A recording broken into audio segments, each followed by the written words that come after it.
it really tells a wonderful story. There's lots of other videos on the internet, on YouTube, that you can listen to me talk and other people talk. There's a great one by Christine Chesson. There's one that you did, Jim, that's well done. It has Dr. Robinson.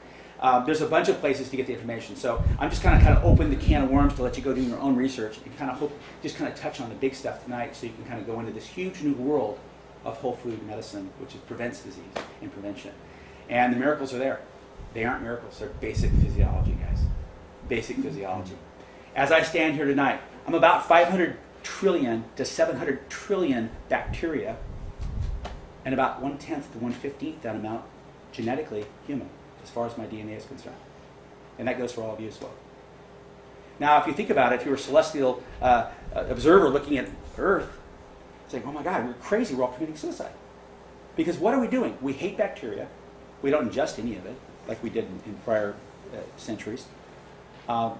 We don't appreciate or value the bacteria that make us bacteriosapiens. We cannot function without bacterial interaction with our cells in our bodies, in our intestines as well as the rest of our bodies. Bacteria make enzymes for us. Bacteria make neurotransmitters in our brain and our gut. Bacteria are symbiotically, completely connected to our being as a human being. And as we kill our bacteria, we die. As we fail to nourish our body with good bacteria, we die. In fact, those that have no bacteria in their bodies are dead. The bacteria then takes over and they have a compost pile, they're really rotted. But they will always exist after we are. But we as Americans ingest antibiotics like candy, the cold, and cause superbugs to be created because kill off all the good bacteria and the bad ones get to dominate our bodies. We eat foods that are sterilized with long shelf lives, with preservatives in them, which don't allow bacteria to live in our gut. 80% of our immune system, 75 to 8%, depending on who you're talking to, is the good bacteria in your intestines. Those are the soldiers that fight off insults from the outside ecosystem, from the internal ecosystem, which actually defends our bodies. Is the good biodiversity, diversity meaning lots and lots of different kinds, hundreds of thousands of different kinds of undiscovered bacteria living in our intestines. In fact, the archaea bacteria. Anybody ever heard of the archaea bacteria? Nobody? Well, we should all know the word archaea. Archaea bacteria were the first bacteria found on Earth. They were the seeds of life on the planet Earth. They still reside genetically in our gut. They're damaged by antibiotics. So we're playing, they always say GMO is God move over. We're actually doing that right now because we're playing with what makes us human, because the symbiotics between good probiotic, wonderful bacteria in our body and the role it plays with the cells in the physiology of our normal functioning human self. So you've got raw fats that are missing in our bodies. Raw fats are highly anti-inflammatory. You've got, and they're specialized. All the amino acids, fatty acids, all that stuff are very specialized. High omega-3, low 6s. All those ratios are very essential in terms of fatty acids. They're missing in our diets in the United States because nothing's grass-fed and everything's cooked. We're missing enzymes, including specialized enzymes like bacteria that create lactase. Lactose intolerance is prevalent because of that. And phosphatase, which causes the issue of the fact that we suffer osteoporosis on a rampant scale.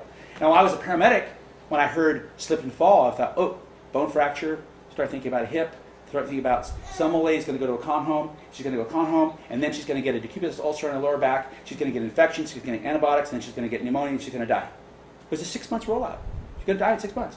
That didn't happen to everybody, but it happened to a lot of people. So a bone fracture ended up in somebody dying within a year. So osteoporosis is not to be taken lightly in terms of slipping and falling and breaking a bone.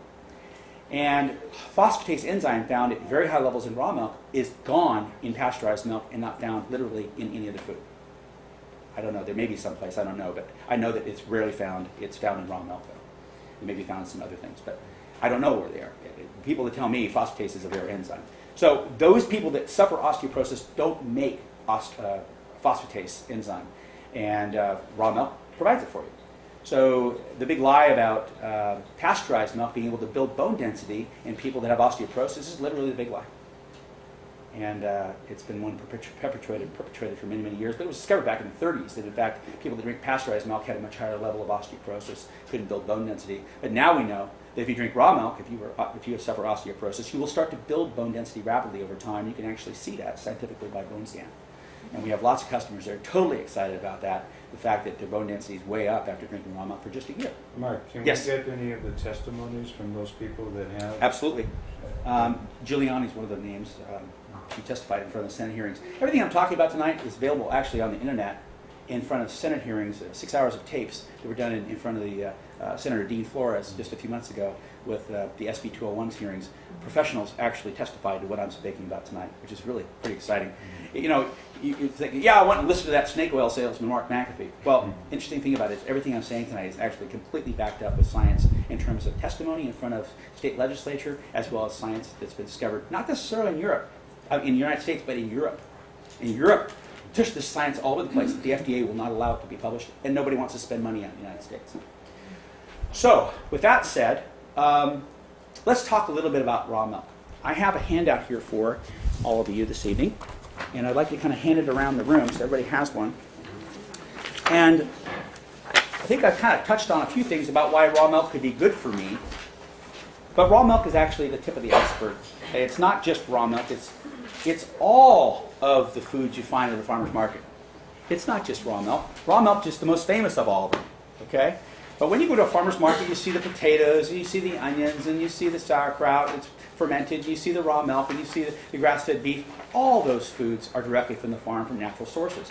Those are the diet, that's the diet. It's not hard to, it's hard to find that, because you got to go search it out now. You don't find it at 7-Eleven, you don't find it at the regular, you got to go search that food out. Those are the foods that heal. It's very simple math, but very tough, because it's politically incorrect to do so. And it doesn't fit very well into the distribution paradigm where it requires very, very long shelf life.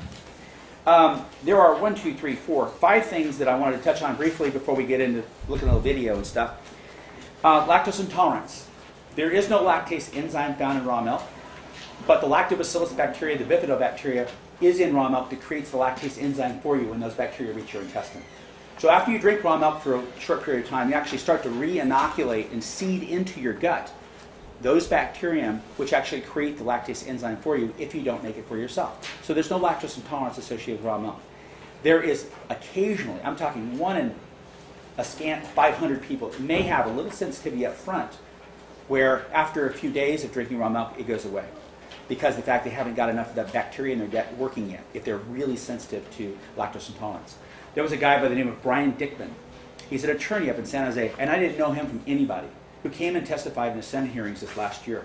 He came in and said, nobody knows me, but all my life, I've had extreme lactose intolerance. I'm talking, you touched a little bit of pasteurized milk, and I drink it, and he had diarrhea and bloating, and he was a mess for like a week. It was just that bad. It was all lactose intolerance.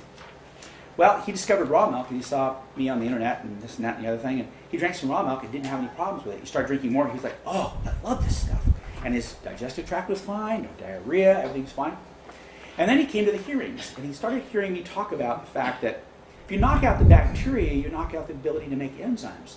So without me even knowing, and I think he told you about this too, Brian did a little experiment. He did basically the American rat experiment that we all have gone through.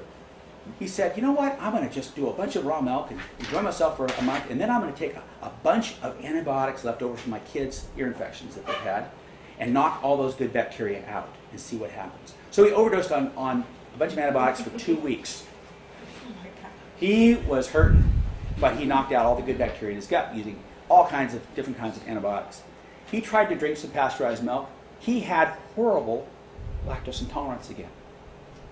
He said, well, this is very interesting. I was able to turn off and on my lactose intolerance. And he said this in front of the Senate hearings. And then he went on to say he started drinking raw milk and his lactose intolerance went away because he was able to eat pasteurized milk after he drank the raw milk again. Because guess what? If you have the lactobacillus bacteria working with you inside of your body, you're creating lactase enzyme if you're drinking a little bit of raw milk all the time. You can drink pasteurized milk and not have the problem as long as you're drinking raw milk.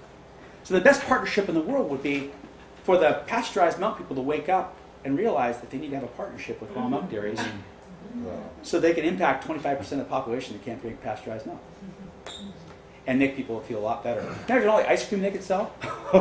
They could sell ice cream to everybody. There's 25% of the population that can't eat ice cream because of lactose intolerance issues, where in fact these people have left to go to soy, which is disastrous. I mean, soy is its own car wreck, and we can talk about that if you want to. But so lactose intolerance has a wonderful story here, but it's actually pasteurization intolerance, guys. It really is when you think about it. There are other sensitivities to milk besides lactose intolerance, like casein, and one that really nobody knows about, but we understand pretty well in the dairy industry, and that is allergies. it's like one of the second or third most allergenic food in the United States is pasteurized milk. They never say raw milk because they don't want to advertise it, but raw milk is actually the opposite. It heals the leaky gut. It helps with all the allergen issues. Here's what's going on. Pasteurized milk comes from many, many, many dairies to one big creamery. And think about all those dairies. They have all kinds of different practices out there, and the bacteria levels are all over the place between very, very good and horrible. Pathogens, bacteria levels, they all go to one big tank and get put in a tank together. Well, that one little dairy that did a great job is commingled with all the dairies that didn't do a great job, so milk ends up being not such great milk. It's very high bacteria counts with pathogens and everything else. Well, that milk goes to a pasteurizer, which makes all those sins go away because it kills all those bacteria. But the bacteria count is extremely high coming from that big silo tank through the pasteurizer. When it goes to the pasteurizer, the bacteria is killed by lysine.